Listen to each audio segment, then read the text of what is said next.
सभी भक्तों को श्री शिवाय नमस्तुभ्यम हर हर महादेव ओम नमः शिवाय जय महाकाल शिवाय नमः ओम। तो आज शाम को 7:07 से पहले यानी कि 7:07 से पहले या उस समय तक भी यदि आपने ये चार में से कोई भी एक या दो उपाय कर लिए तो आपकी मनोकामना पूर्ण अवश्य ही होगी।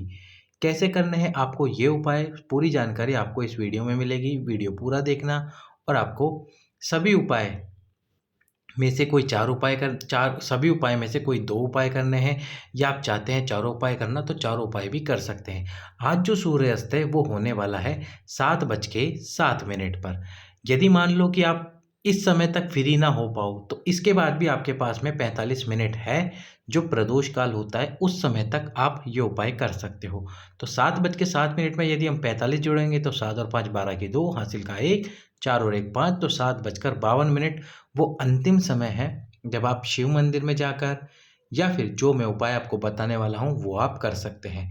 कैसे करने हैं उपाय, चलिए शुरू करते हैं। तो आप सभी जानते हो 72 वर्षों बाद आया है ये सावन, और इस 72 वर्षों बाद आए सावन में आपको पुत्रदा एकादशी के दिन ये उपाय करना है, जो कि पुत्र प्राप्ति, वंश वृद्धि के लिए बहुत ही सरल और और सबसे सरल उपाय है। तो कैसा करना है आपको, सबसे पहले शिव जी के पास में चले जाना है। अब आपको दो कटोरियाँ लेनी है, दोनों कटोरी एक जैसी हो ऐसा ज़रूरी भी नहीं है, और आप लेना चाहें तो ले सकते हैं। कटोरी आप मार्केट से खरीद के भी ला सकते हैं, अपने घर में से भी काम में ले सकते हैं। यदि आपको समय ना मिल पाए और आप बोलो कि हमने पूरी कोशिश की, देखो यदि आपने पूरी कोशिश की है और फिर भी आपको स्टील की कटोरियाँ नहीं मिल पाई तो ये कोशिश भगवान शंकर स्वयं देखते हैं और आपकी मनोकामना पूर्ण करते हैं। यदि आपकी कोशिश पूरी है तो शिव जी आपको उस उपाय का फल अवश्य ही प्रदान करेंगे, चाहे थोड़े समय बाद करें लेकिन करेंगे जरूर। तो दो स्टील की कटोरियाँ जिसमें एक में गाय का घी हो और एक में खीर हो। अब कई माताओं बहनों ने प्रश्न करा है, मैं उन सभी का जवाब दे रहा हूँ कि खीर हम चावल की नहीं बना सकते एकादशी के दिन। तो मैंने आपको उस वीडियो में भी बताया, इसमें भी बता रहा हूँ कि चावल की ना बना सको तो सेवइयाँ की खीर बना लो, साबूदाने की बना लो, सांवा की बना लो, या फिर आप मखाने की खीर भी बना सकते हो। ये खीर आप बना सकते हो एकादशी के दिन। खीर बना के एक कटोरी में खीर डाल दो और एक कटोरी में गाय का घी डाल दो। ये दोनों कटोरियाँ शंकर भगवान के शिवलिंग के सम्मुख में रखनी है। पर रखने से पहले आपको दो बेलपत्र, और उससे भी पहले अधिकतर माताओं बहनों ने पूछा क्या हम जल समर्पित कर सकते हैं इस उपाय में? बिल्कुल कीजिए। एक कलश जल भगवान शंकर के शिवलिंग पे आपको समर्पित करना है, और उस समय पे भी आपको तुम्रुकेश्वर महादेव का नाम ले लेना है। तुम्रुकेश्वर महादेव के नाम से आपको जल समर्पित करना है। इसके बाद में आपको दो बेलपत्र श्री तुम्रुकेश्वर महादेव के नाम से समर्पित कर देना है शिवलिंग के ऊपर। शिवलिंग पे दो बेलपत्र समर्पित कर दो। इसके बाद में जो एक कटोरी खीर और एक कटोरी घी है आपके पास, वो शिव जी के सम्मुख में रखो। अब आपको एक दीप लेना है लंबी बात का, और लंबी बात का ये दीप लेकर भगवान शंकर की चौखट पर रखना है। चौखट पर रखोगे तो कौन सा हाथ पर रखना है? जब आप मंदिर में प्रवेश करते हो तो सीधे हाथ पर रखना है। कोई कोई माता बहन बोल रही है कि उनके मंदिर में चौखट नहीं है तो हम क्या करें? तो यदि आपके मंदिर में चौखट नहीं है तो कोई गेट तो होगा जिससे हम शिव मंदिर के अंदर प्रवेश करते हैं, वही शिव जी के मंदिर की चौखट होती है।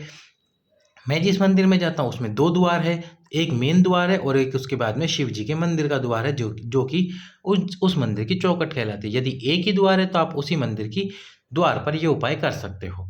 तो आपको फिर उसके सीधे हाथ पर, मंदिर के सीधे हाथ पर एक लंबी बात का दीप प्रज्वलित करना है, शिव जी से कामना करते हुए, पुत्र प्राप्ति की कामना करते हुए। और दीप जब प्रज्वलित करोगे तो तुम रोकेश्वर महादेव का नाम भी अवश्य ही ले लेना। इसके बाद जब दीप प्रज्वलित कर दो फिर आपको आना है शिव जी के पास और ये दो बेलपत्र उठा लेने हैं। एक बेलपत्र आप शिव जी के मंदिर की चौखट पर बैठकर खाइए तुम्रुकेश्वर महादेव के नाम से, या फिर अगर शिव जी के मंदिर की चौखट पर बैठकर आप नहीं खा सकते, आपका व्रत है, तो आपको क्या करना है, इसके बाद में आप उस बेलपत्र को अपने घर पर ले जाइए। जब आपका व्रत समाप्त हो जाए, पूर्ण हो जाए, यानी कि व्रत आप खोल लें, उसके बाद में आप इस बेलपत्र को खा लीजिए।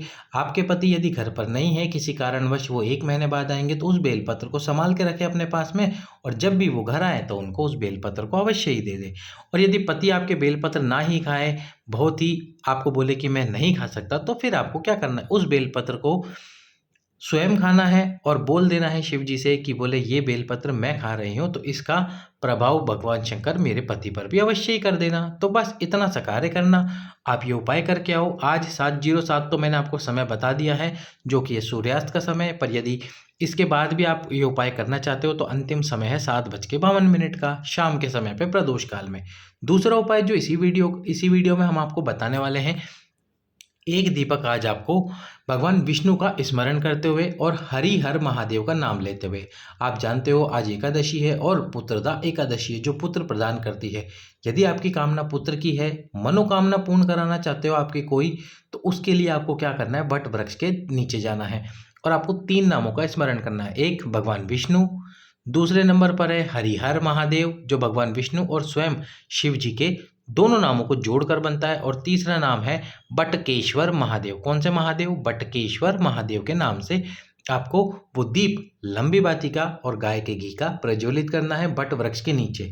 जब दीप प्रज्वलित कर दोगे तो वट वृक्ष के नीचे जो मिट्टी है, उस मिट्टी का एक तिलक, क्या लगाना है आपको, तिलक अपने मस्तक पर लगा कर आइए। बाबा भोलेनाथ, बाबा विष्णु और भगवान शंकर और शिव जी और हमारे भगवान विष्णु आपकी समस्त मनोकामनाओं को पूर्ण करेंगे। अगला उपाय जो इसी पुत्रदा एकादशी के दिन आप कर सकते हैं, और वो है एक श्रीफल और एक मूली के धागे का उपाय। एक आपको श्रीफल लेना है। अब आप बोलोगे श्रीफल क्या होता है? तो जो पानी वाला नारियल होता है, जिसमें जटाएं होती है ढेर सारी, और जिसको बदारने पर ऐसा नहीं कहा जाता कि नारियल को फोड़ा जाता है, ऐसा कहा जाता है कि नारियल को बदारा जाता है। तो उसको बदारने पर जब उसमें से पानी निकलता है, तो वो आपको पानी वाला नारियल लेना है। उसके ऊपर आपको क्या करना है, 7 बार मूली का धागा लपेटना है और 7 बार आपको हरि हर महादेव का नाम लेना है। हरि हर महादेव, और जो भी आपकी कामना है उस कामना को आपको बोलना है हरि हर महादेव के नाम से। उस श्रीफल को श्रीफल को शिव जी को समर्पित करना है। लेकिन समर्पित कैसे करना है? शिवलिंग को स्पर्श कराना, उस श्रीफल को, नारियल को स्पर्श करा के भगवान शंकर के सम्मुख में रख देना, क्योंकि जो भी वस्तुएं होती है वो जलाधारी पर समर्पित नहीं की जाती। ऐसा गुरुजी ने अपनी कथा में कहा था कि आपको इन स्थान पर नारियल और जो फल होते हैं वो समर्पित नहीं करने होते। यदि आप चाहते हैं शिव जी इन सबको स्वीकार करें, तो शिवलिंग को स्पर्श कराकर, उनको दिखाकर, उनके पास में ही, शिवलिंग के पास में ये वस्तु रख दी जाती है। तो आज एकादशी के दिन इस उपाय को अवश्य ही करना। अब हम बताने वाले आपको अंतिम उपाय, और वो है एक श्रीफल और कपड़े वाला उपाय, जो कि संतान प्राप्ति और पुत्र प्राप्ति के लिए ही है। आपको क्या करना है, एक श्रीफल लेना है। श्रीफल के ऊपर आपको पीला कपड़ा लपेटना है। पीला कपड़ा लपेटने से इसमें भगवान विष्णु का भाव भी शामिल हो जाएगा। और पीला कपड़ा लपेटने के बाद में आपको क्या करना है, 7 बार पीला कपड़ा लपेटना, अपनी कामना करना। यदि पत्नी जा रही उपाय करने, तो वह अपना नाम और पति का नाम बोले, और अपना गोत्र यानी कि जो आपका सरनेम होता है वो बोलना है। यदि आपको पता ना हो तो केवल पति और पत्नी दोनों का नाम ले लीजिए। यदि पत्नी नहीं जा सकती किसी भी कारण से, तो पति जाइए। उस श्रीफल को शिव जी के सम्मुख में रखिए, हरिहर महादेव और तुमरुकेश्वर महादेव का नाम लेकर उस श्रीफल को शिवलिंग से स्पर्श कराकर भगवान शंकर के सामने, भगवान शंकर के पास में रख दीजिए। इस प्रकार से ये उपाय आज आप करके आइए। पुत्रदा एकादशी के दिन आपकी वर्षों पुरानी कामना या फिर पुत्र प्राप्ति की कामना अवश्य ही पूर्ण होगी। वीडियो को लाइक करके, चैनल सब्सक्राइब करके वीडियो शेयर जरूर कर देना। सभी भक्तों को श्री शिवाय नमस्तुभ्यम। हर हर